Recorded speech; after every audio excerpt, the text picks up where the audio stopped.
Welcome to Ideas in Action, a television series about ideas and their consequences. I'm Jim Glassman. I had a chance to sit down with His Holiness the Dalai Lama at the Meadows Art Museum on the campus of Southern Methodist University in Dallas. The Dalai Lama is the spiritual leader of Tibetan Buddhists and a tireless activist for human freedom and democracy. He is speaking with us as part of the Freedom Collection, a series of interviews with democracy activists and leaders from around the world for the George W. Bush Presidential Center. The topic this week, a conversation about freedom with His Holiness the Dalai Lama. This is Ideas in Action.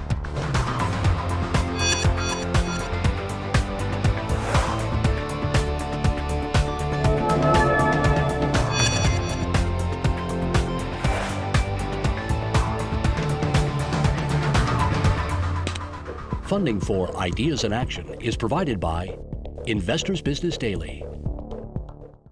Tenzin Gyatso, recognized as the 14th Dalai Lama in 1937, is the spiritual leader of Tibetan Buddhists and until recently was also their political leader. Forced into exile when China invaded Tibet in 1959, the Dalai Lama has presided over a government in exile located in Dharamsala, India, for the past 52 years. During that time, His Holiness has ceaselessly advocated for a peaceful solution to China's occupation of Tibet, asking for meaningful autonomy for his country.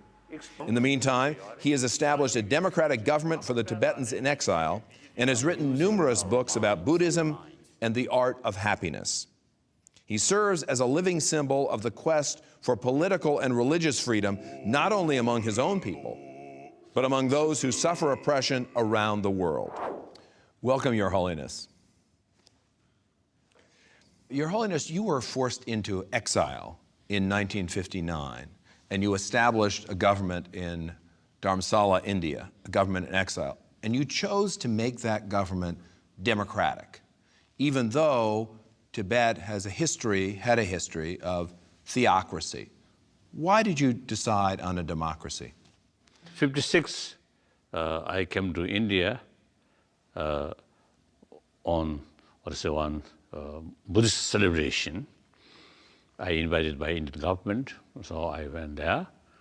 Then I also, you see, observe Indian Parliament. I see. I found big contrast. The Chinese Parliament, very much disciplined. Right. So India was an inspiration. The Indian Parliament was an inspiration. The Indian Parliament looks as no discipline, too much noisy. Right. And the member very proudly criticized about their leaders, their government like that. So I very much impressed. But then, 59 April, we reach India.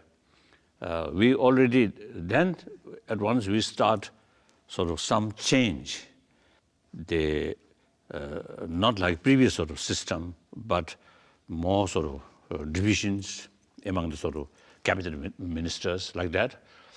So then 60, we start work for democratization. And were there elections at that point? So at that time, no. Then 2001, we already achieved elected political leadership. Since then, my position is something like semi-retired position. So I really feel, you see, that's our achievement.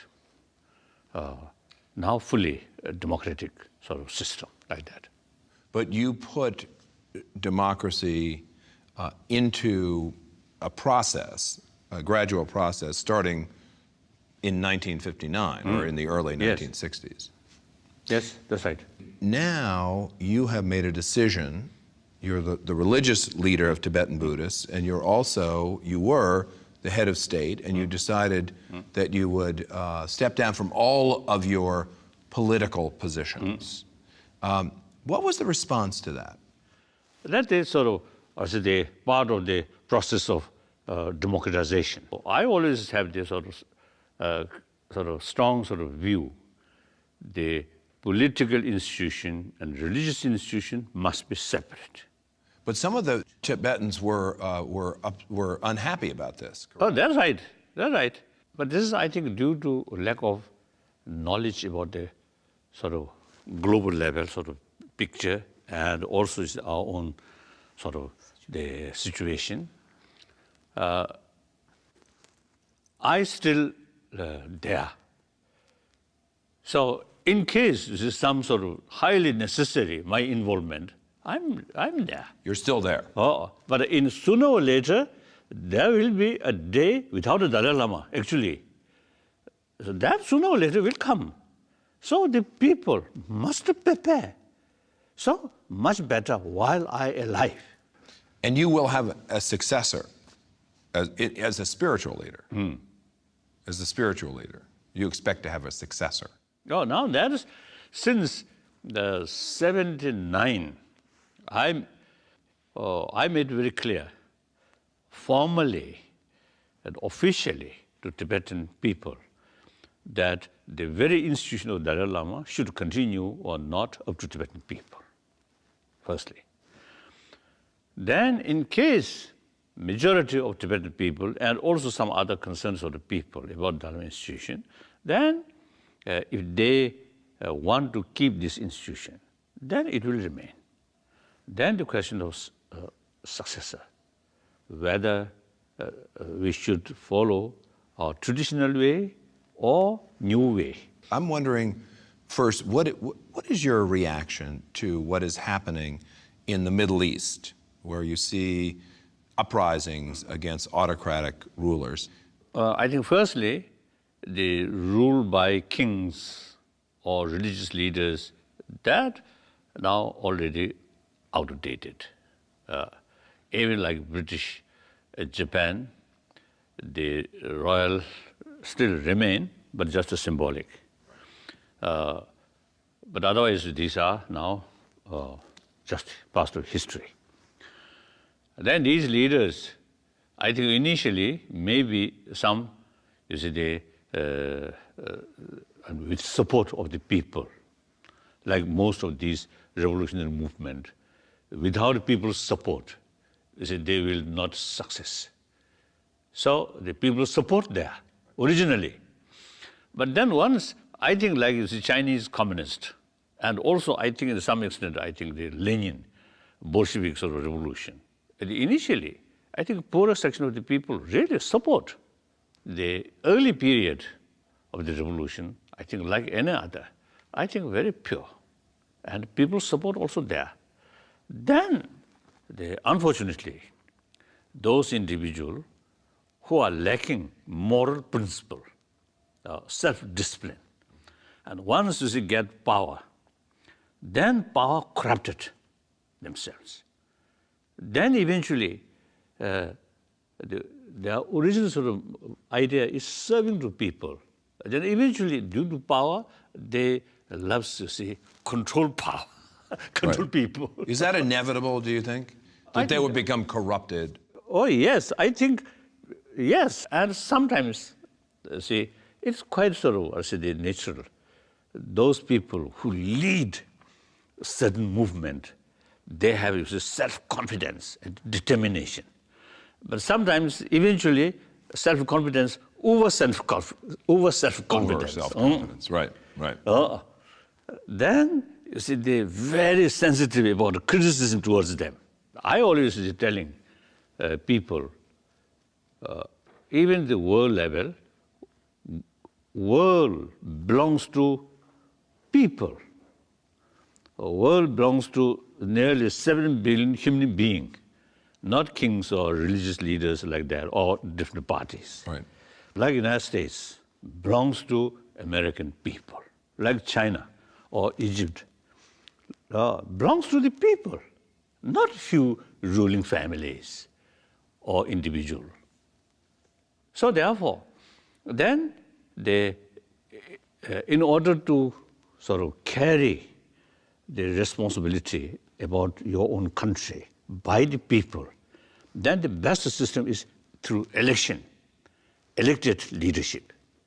That also from time to time, election.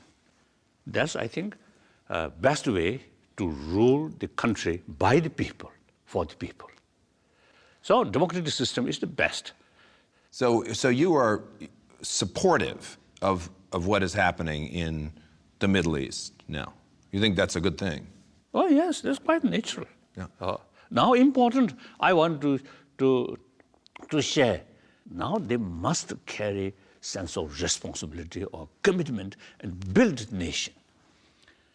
And democracy, in the name of democracy, freedom, and express all sorts of things, and doing either work, less work, and sometimes too much criticize each other, and a little bit chaotic situation. That's not good. Now work hard. There may be different views or different sort of the ideology or different sort of the belief. Okay, doesn't matter, but must work together and build new society. That's very important. Let's talk about the Tibetan situation. So you have talked about meaningful autonomy. Yes. For Tibet, and that does not mean complete independence as a separate country, correct? That's right. Okay. That's right. So could you describe what meaningful autonomy would mean in relationship to China? Why we are not seeking independence or separate? Because the world is changing. I always look sort of with admiration the spirit of European Union. The people, you see, thinking the common interest is more important than national sort of interest alone.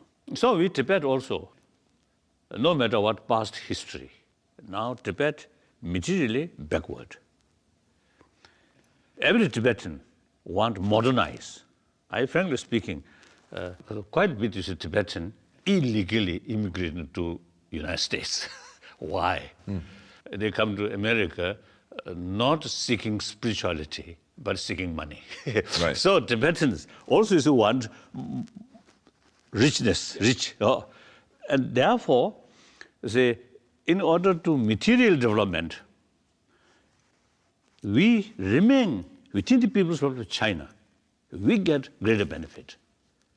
Like railway, construction of railway links. Yes. These are the indication, the further development, provided used properly. Now, so far, they use mainly military sort of purpose like that. So in any way, so that's one way. That also is our own interest. And the People's Republic of China as a whole, Tibet, not separate, remain within the People's Republic of China. And that's the Chinese topmost concern. So are you making progress towards autonomy? Not yet. Are you talking to the Chinese? Oh, yes. Do representatives talk to the Chinese? Oh, yes. Several occasions now, since 1979, we developed direct contact with the Chinese government when Deng Xiaoping there. My personal emissary met Deng Xiaoping, and then it started this sort of dialogue with Chinese government. No sort of positive result like that.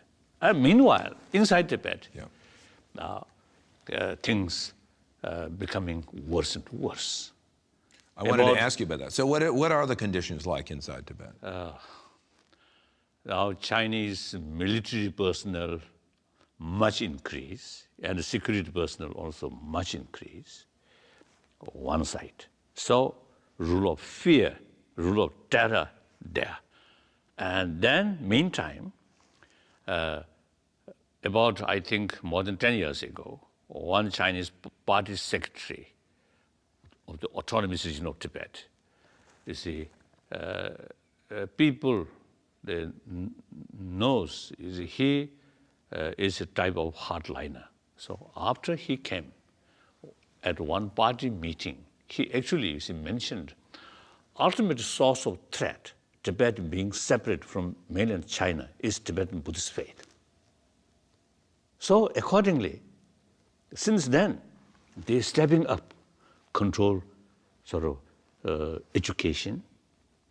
And in education, like Lhasa University, before that, they also in their sort of curriculum also include some classic sort of Tibetan text, but all stop. Then stepping up in the monasteries or nunnery, political education. At that time, local Tibetan expressed now semi-culture revolution returning. So his sort of hardliner policy, narrow-minded, short-sighted sort of policy, really causing 2008 crisis. Right. Like that. The 2008 crisis, the Yes. uprising. And Yes. you just said semi-cultural revolution. Yes. And that's not happening anywhere else in China, only in Tibet. Yes, at that time, even the other Tibetan area, in different sort of Chinese provinces, comparatively better. Now these areas also more tightening. Just I received very recently one. Now, for example, the last year, the number of Tibetan schools in this area outside autonomous region, the new policy now all subject must taught through Chinese sort of language, and Tibetan language only just a language. Other subject must be taught by Chinese language. Then just a few days ago, I received one information. Some school, the Chinese local police raided and sort of they search different books in sort of the students sort of the home, and they all the book Tibetan sort of Tibetan text or Tibetan sort of some books, or they all remove, and now on they only can read and keep those sort of book which officially sort of issued. So really it's a tightening. Tightening. Oh. So, Your Holiness, is there anything that Tibetans can do in order to, let's say, resist? Are there tactics that they can use? For example, boycott or somehow resisting in a non-violent way Yes. to what's happening? So that, I think, this recall 1956, when I was in India. Some Gandhian freedom fighter, they told me their experience as how to carry sort of disobedience, right. And some kind of a civil sort of certain movement. Then I told them, the British imperialist, quite bad, but still there is independent judiciary and also freedom of expression. Now the new ruler in Tibet, no independent judiciary, and no freedom of expression. Mahatma Gandhi, from prison, he can write an appeal to court, but in the communist authoritarian system, impossible. So in any way, very difficult. So, of course, the other sort of the way of sort of expression of opposition or resentment, then they will do. But there's no other choice except some demonstrations. Then as soon as demonstrations happen, then they give the name toppling government. So arrest, and once they arrest, sort of serious torture. Many people who arrested, then when they come out, either it's a broken leg or hand like that. But what about support from outside, from the United States or from other countries? Would that help? Oh yes, long run, very helpful. So externally, you see the sort of a lot of government and including the United States, you see, raise a human rights issue and these things. And meantime, within the country, intellectuals is really showing their resentment. They want more freedom of speech, like that. So both sides, within the country and external. And then also, I think those people within the country who really carrying some change, sort of some freedom, they, when outside world showing interest, showing concern about them, right, is immense sort of a source of encouragement. This is very, very important. And you mentioned freedom of religion, and you also said that the Chinese were trying to suppress Tibetan Buddhism. How important is religion in the movement for freedom in Tibet, for meaningful autonomy? Tibetan spirit very much linked with Buddhist faith. Like Polish spirit, you see, they different sort of difficult circumstances during Nazi occupation and during Soviet sort of occupation, a lot of difficulties. But during this period, the Polish national spirit and Catholic faith combine, keep their spirit. Right. Tibetan case, exactly same. National sort of interest and Buddhist faith combined. And anyway, I always telling the Tibetan cultural heritage. Basically, I describe culture of peace, culture of non-violence. Even Chinese officials also, you see, admit that the Xinjiang sort of problems and Tibetan problem. One time, one Chinese officials mentioned Tibetan are Buddhist, so basically non-violent. So they less sort of worry. Even officials mention like that. So therefore, the Tibetan culture, culture of peace, culture of compassion. Right. So that eventually immense benefit to millions of young Chinese in mainland China. And then also, now China, look, the corruption, immense, all levels. Right. So just, you see, few so the people, moral values few people, you see, death sentence, killed. That's not answer. Right. Unless some kind of inner sort of spirit of discipline develop. For that, I think all the different religious traditions, immense help, and including Buddhism. So therefore, long run, for Chinese own interest, it is very important to keep Tibetan compassionate sort of spiritual sort of tradition. To keep the culture alive. Yes. I have one, unfortunately we're running out of time, so I have one last question. I wondered if you have a message for people around the world who are struggling for freedom. I think people have to carry their spirit and their struggle. And I think possibly non-violent way. Long run, that's more effective. But sometimes it's out of desperate, like Egypt or some other places, there's some also exceptional. But now Libya, some exceptional. Right. But generally, I think should be, I think, non-violent way, like I think the way topple also the Philippine dictator, Marcos or something. Right, right. Peaceful popular movement, and also Chile, I think. So the popular sort of peaceful movement is now become, I think, the reality. And I think comparatively, South Africa also see peaceful ways change finally. So I think that I want to share. Please keep determination, willpower, because we have the justice.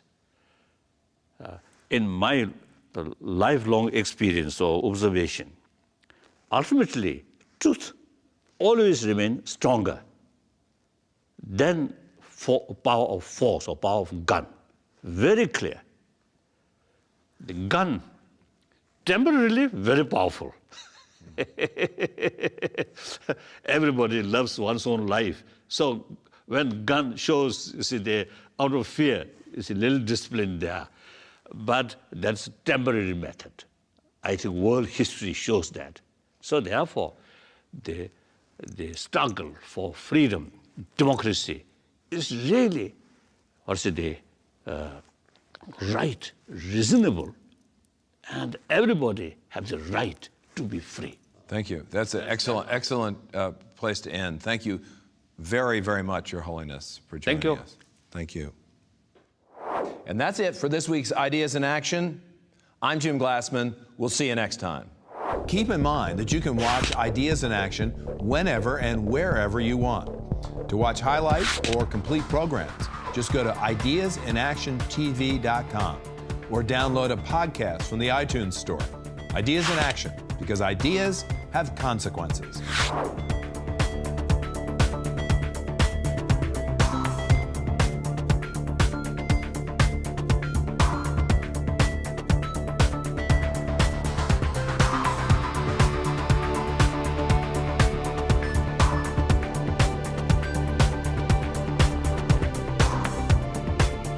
For more information, visit us at ideasinactiontv.com.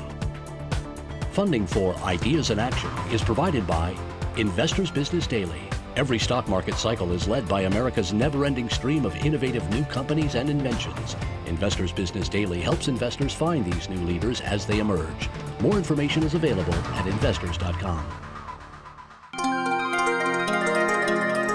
This program is a production of Grace Creek Media and the George W. Bush Institute, which are solely responsible for its content. And religious freedom, not only among his own people, but among those who suffer oppression around the world. Welcome, Your Holiness. Your Holiness, you were forced into exile in 1959, and you established a government in Dharamsala, India, a government in exile. And you chose to make that government democratic, even though Tibet had a history of theocracy. Why did you decide on a democracy? 1956, I came to India on one Buddhist celebration. I invited by Indian government, so I went there. Then I also, observe Indian Parliament. I see. I found big contrast. The Chinese Parliament, very much disciplined. Right. So India was an inspiration. The Indian Parliament was an inspiration. The Indian Parliament looks as no discipline, too much noisy. Right. And the member. Conversation about freedom with His Holiness the Dalai Lama. This is Ideas in Action.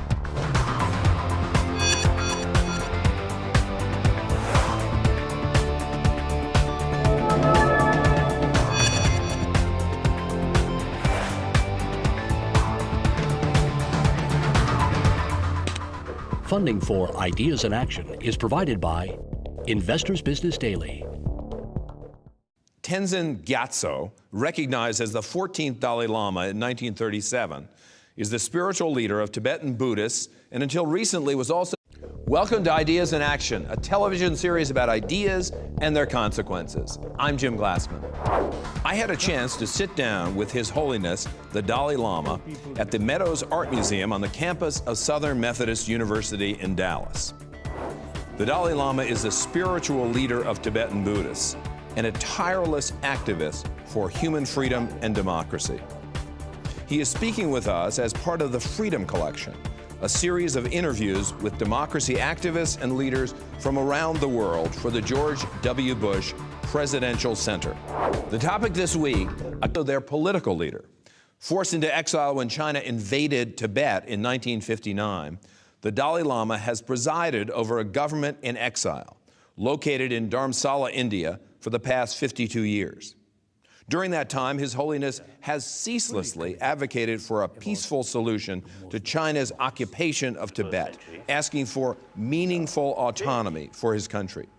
In the meantime, he has established a democratic government for the Tibetans in exile and has written numerous books about Buddhism and the art of happiness. He serves as a living symbol of the quest for political